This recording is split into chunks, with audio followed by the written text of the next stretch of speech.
السلام علیکم ورحمۃ اللہ وبرکاتہ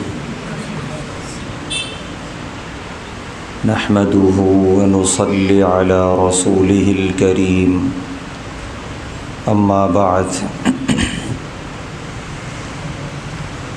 قابل قدر محترم حضرات، معزز نوجوان ساتھیوں،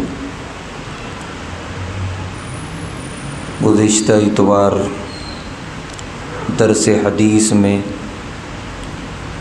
میدان حشر کا منظر اور اللہ کے سامنے بندے کی پیشی، اس کے تعلق سے احادیث کا ترجمہ ہوا۔ اب اس کے بعد کا جو مرحلہ ہوگا، اس مرحلے کے تعلق سے انشاءاللہ آج ترجمہ ہوگا۔ حساب و کتاب کے بعد جو مرحلہ پیش آئے گا وہ رہے گا حوض کوثر پہ حاضری۔ اس کے بعد پھر اللہ کے رسول صلی اللہ علیہ وسلم کی شفاعت۔ آج کی حدیثیں حوض کوثر سے متعلق ہیں۔ حوض کوثر یہ اللہ کے رسول صلی اللہ علیہ وسلم کی خصوصیات میں سے ہے۔ کسی نبی کو نہ حوض کوثر ملے گا، نہ کسی نبی کی امت کو حوض کوثر کا پانی پینے کی اجازت ہوگی۔ حدیثیں آ رہی ہیں۔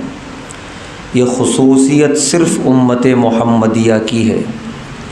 شاید ابھی ہمیں اس کا اندازہ نہ ہو، لیکن جب میدان حشر کی اس بڑی شدید قسم کی دھوپ، گرمی، پسینہ، پیاس اور وہ دہشت، جب یہ تمام مرحلے سے آدمی گزرے گا، اس وقت پانی کا ایک گھونٹ اس کے لیے بڑی نعمت ہوگی۔ چنانچہ حدیث میں ہے کہ دوسری امت کے جو لوگ ہوں گے حوض کوثر کو دیکھ کے دوڑیں گے۔ پانی ہے، معمولی بات نہیں، اور وہ تو بڑا عظیم پانی ہے۔ فرشتے روک دیں گے کہ یہ امت محمدیہ کی خصوصیت ہے، صرف انہی کو ملے گا یہ پانی پینے کا اعزاز۔ تو ہم اندازہ ابھی نہیں لگا سکتے کہ حوض کوثر کا پانی کتنی قیمتی چیز ہوگی امت محمدیہ کے لیے۔ تو اللہ تعالیٰ نے باقاعدہ پوری سورہ نازل فرمائی اس کے بارے میں، انا اعطیناک الکوثر، اے نبی پاک صلی اللہ علیہ وسلم، ہم نے آپ کو حوض کوثر عطا فرمایا۔ یہ سورہ دراصل جو نازل ہوئی وہ ایک وجہ کہ پیارے نبی صلی اللہ علیہ وسلم کی جو مذکر اولادیں ہوئیں، مرد اولاد پیدا ہوئیں اور انتقال ہو گیا۔ قاسم نام تھا ایک کا نام تھا ابراہیم، یہ انتقال ہو گیا پیدائش کے کچھ دنوں کے بعد۔ تو کافروں نے ایک طعنہ دیا تھا کہ ان کی نسل نہیں چلے گی، مذکر اولاد زندہ نہیں رہتی ہے۔ اللہ نے یہ آیت اتار دی، یہ سورہ کہ تم جانتے ہو ان کا کیا مقام ہے، تم یہ طعنے مار رہے ہو۔ حوض کوثر جیسا ہم نے عظیم مقام انہیں عطا کیا، وہاں پر بیٹھیں گے اور یہ اپنی امت کو سیراب کریں گے۔ فصلی لربک وانحر، اے نبی پاک صلی اللہ علیہ وسلم، آپ نماز پڑھیے اور قربانی کیجیے۔ ان شانئک ھو الابتر، آپ کا دشمن ہی گمنام ہو جائے گا۔ آپ کو طعنے مار رہا ہے، وہ خود گمنام ہو جائے گا، دنیا میں بھی گمنام، اور اس وقت میدان حشر کے بعد حوض کوثر سے اسے ڈھکیل دیا جائے گا، محروم کر دیا جائے گا۔ تو پیارے نبی صلی اللہ علیہ وسلم نے کفار کے ایک طعنے کے جواب میں یہ آیت اور یہ سورہ اتاری اور اس سے آپ کا مقام بتایا۔ آئیے پہلی روایت جس کے راوی ہیں حضرت عبداللہ بن عمرو رضی اللہ تعالی عنہ، فرماتے ہیں قال رسول اللہ صلی اللہ علیہ وسلم، اللہ کے رسول صلی اللہ علیہ وسلم نے ارشاد فرمایا، حوضی مسیرۃ شہرن، میرا حوض کوثر اتنا بڑا ہوگا کہ ایک کونے سے دوسرے کونے پر پہنچنے تک 1 مہینہ گزر جائے گا۔ کوئی آدمی چلنا چاہے تو ایک کونے سے دوسرے کونے پر آنے تک 1 مہینے کا وقت لگے گا، اتنا بڑا حوض ہوگا۔ اور ایک حدیث میں پیارے نبی صلی اللہ علیہ وسلم نے فرمایا، میرے حوض کوثر کی جو لمبائی ہوگی کعبۃ اللہ سے مسجد اقصیٰ تک، اور پیدل چلے تو وہ 1 مہینے کا جو مسافت ہے وہ۔ اور ایک حدیث میں پیارے نبی صلی اللہ علیہ وسلم نے فرمایا کہ میرا حوض کوثر اتنا بڑا ہے جتنا مکے سے ملک شام، اتنا بڑا حوض کوثر ہوگا۔ آگے آپ نے فرمایا وَزَوَایَاهُ سَوَاءٌ، اس کے چاروں کنارے بالکل برابر ہوں گے۔ تو ایک طرف چلنے میں 1 مہینہ، دوسری طرف 2 مہینہ، یعنی جہاں سے چلا تھا وہاں پھر واپس پہنچنے تک 4 مہینے کا وقت لگے گا، اتنا لمبا اور چوڑا اس کا زاویہ ہوگا۔ مَاؤُهُ أَبْيَضُ مِنَ اللَّبَنِ، اس کا پانی دودھ سے زیادہ سفید ہوگا۔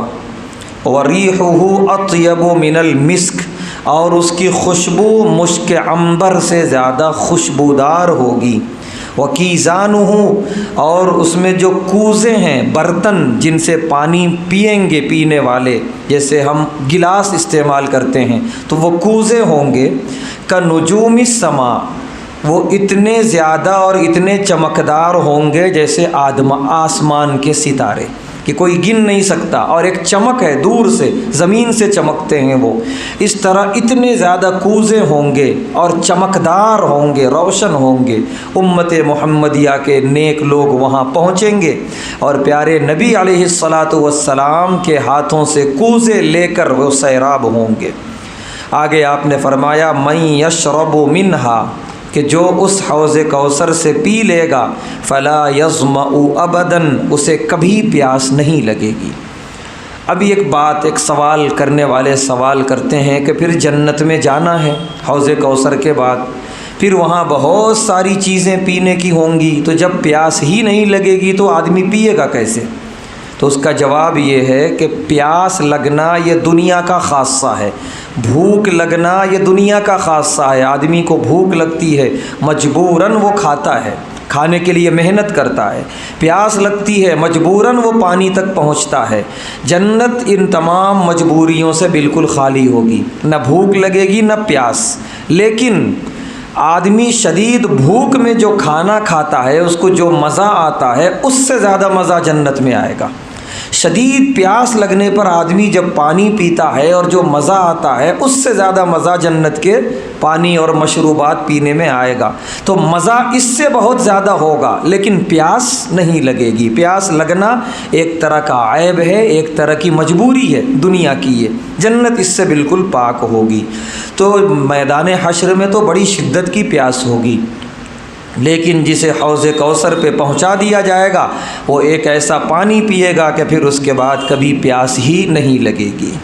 دوسری روایت جس کے راوی ہیں حضرت ابو ہریرہ رضی اللہ تعالی عنہ، فرماتے ہیں پیارے نبی صلی اللہ علیہ وسلم نے ارشاد فرمایا ان حوضی لہو اشد بیاضا من الثلج، میرا حوض، میرے حوض کوثر کا جو پانی ہوگا برف سے زیادہ سفید، وَأَحْلَى مِنَ الْعَسَلِ، شہد سے زیادہ میٹھا، وَلَآنِيَتُهُ أَكْثَرُ مِنْ عَدَدِ النُّجُومِ، اور جو اس کے برتن ہوں گے چمکدار، وہ آسمان کے ستاروں سے بھی زیادہ، وَإِنِّي لَأَصُدُّ النَّاسَ عَنْهُ، اور تمام انسان بڑھ رہے ہوں گے ان کوزوں کی طرف کہ ہم لے کے پئیں، میں لوگوں کو روکوں گا۔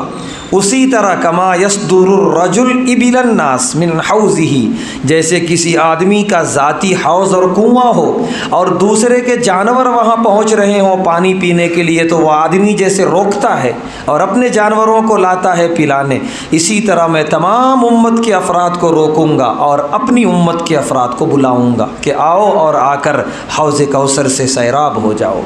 پیارے نبی صلی اللہ علیہ وسلم نے فرمایا کہ میرا جو ممبر ہے مسجد نبوی میں، آج بھی وہ ممبر موجود ہے ریاض الجنہ میں، فرمایا یہ ممبر حوض کوثر پہ رکھا جائے گا اور میں اس پہ بیٹھوں گا اور بیٹھ کر میں اپنے ہاتھ سے حوض کوثر تقسیم کروں گا۔ صحابہ نے سوال کیا، یا رسول اللہ، اے اللہ کے رسول صلی اللہ علیہ وسلم، اتعرفنا یومئذ، کیا آپ ہمیں اس دن پہچان لیں گے کہ دوسری امت کے لوگوں کو آپ ہٹائیں گے، اپنی امت کو بلائیں گے، تو آپ پہچانیں گے کیسے؟ انسان تو سب ایک جیسے ہوتے ہیں۔ پیارے نبی صلی اللہ علیہ وسلم نے فرمایا، نعم، پہچان لوں گا، لکم سیما، تمہارے وضو کے نشانات سے، غرن محجلین، تمہارے جو وضو کے اعضاء ہیں وہ روشن چمکدار ہوں گے، چہرہ نورانی چمک رہا ہوگا، ہاتھ کہنیوں تک، پیر ٹخنوں تک چمکدار ہوں گے، بالکل اس طرح میں تمہیں پہچان لوں گا۔ بلکہ آگے آپ نے فرمایا کہ جیسے ایک دم کالے گھوڑے ہوں کسی ریوڑ کے اندر، کالے گھوڑے، اور ان کالے گھوڑوں کے بیچ میں کوئی ایک گھوڑا ایسا ہے جس کا پیر، جس کی پیشانی سفید ہے، کیا وہ ایک دم الگ نظر نہیں آئے گا ان کے بیچ میں؟ بالکل الگ پہچانا جائے گا۔ پیارے نبی صلی اللہ علیہ وسلم نے فرمایا، اس طرح میری امت کے افراد پہچانے جائیں گے اعضائے وضو سے، میں انہیں بلاؤں گا اور بلا کر انہیں اپنے ہاتھوں سے سیراب کروں گا۔ تو اس حدیث سے ہمیں ساتھ میں یہ بھی ایک پیغام مل گیا کہ جتنا ہو سکے ہم اپنے آپ کو باوضو رکھنے کی کوشش کریں۔ ایک تو نماز کے لیے وضو کرنا ہی ہے، اور دوسرا اس کے علاوہ بھی جتنا ہو سکے باوضو رہیں۔ جب تک باوضو رہتا ہے بندہ، اسے ثواب ملتا رہتا ہے، اس کے کتنے کام عبادت کے درجے میں لکھ دیے جاتے ہیں، اس کی موت آتی ہے ایمان پر لکھ دی جاتی ہے۔ یہ سارے فائدے ہیں، اور ایک بڑا فائدہ کہ جتنا باوضو رہیں گے اتنے ہاتھ پیر چمکیں گے، اور پیارے حبیب صلی اللہ علیہ وسلم ہمیں بلائیں گے حوض کوثر پہ۔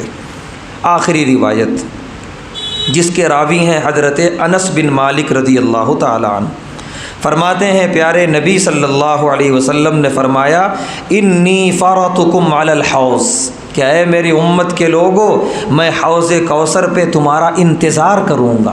کتنی چاہت، کتنی خواہش اپنی امت کو حوض کوثر کا پانی پلانے کی، کہ آپ پہلے سے وہاں موجود امت کا انتظار کریں گے۔ پیارے نبی صلی اللہ علیہ وسلم نے فرمایا کہ میں تمہارا حوض کوثر پہ انتظار کروں گا۔ اور پھر آگے آپ نے فرمایا، عن شرابہ، اس کے پانی کے بارے میں، اشد بیاضا من اللبن، کہ وہ دودھ سے زیادہ سفید، و احلا من العسل، شہد سے زیادہ میٹھا ہوگا، فیہ میزابان، دو میزاب ہوں گے، دو نالیاں ہوں گی جو من الجنتی، جنت سے نکل رہی ہوں گی، اور وہ پانی وہاں سے آ کر میرے حوض کوثر میں گر رہا ہوگا، اور میں اپنے ہاتھوں سے وہ پانی لوگوں میں تقسیم کر رہا ہوں گا۔